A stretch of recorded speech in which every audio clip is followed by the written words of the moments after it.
The man claimed to be German. The German soldiers pulled down his pants. After confirming that he was a Jew, they executed him on the spot. The boy immediately pulled off his red scarf and destroyed his ID because he too was a Jew.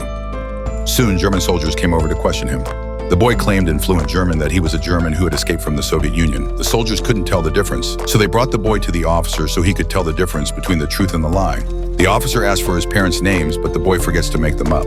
A horrible-looking officer offered to help him with his lie and hugged him. Suddenly, there was a commotion. The Germans had captured a Soviet officer, and because of the language barrier, an argument broke out. The boy offered to act as an interpreter. The Germans then learned that there was Stalin's son among the captured prisoners. The Nazi soldiers were overjoyed. They took credit for the boy's efforts and dragged him along to have his picture taken. The boy was then taken by the Germans to the headquarters. His disguise was so perfect that all the German soldiers dropped their guard against him. Suddenly, one of the captives called out the boy's name, his former nemesis. He publicly reveals the truth that the boy is a Jew, but the German soldiers could not understand, and they asked the boy to translate. The boy lied that he didn't recognize the other man and raised his hand to slap the captive. The Nazi soldiers were very pleased with this. The man rushed over and beat the boy, which the Nazi soldiers immediately stopped. The man was then executed on the spot. The boy gained the trust of the Germans and became part of the Nazi ranks.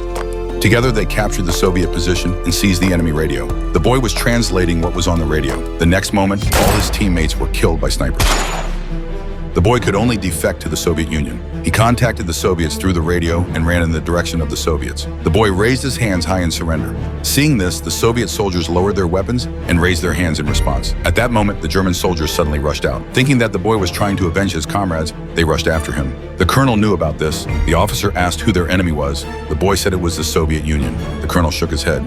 The officer said that it was not these people, that the war was waged against the Jews. The boy was horrified. He didn't understand hatred. The colonel recommended him to study in Berlin.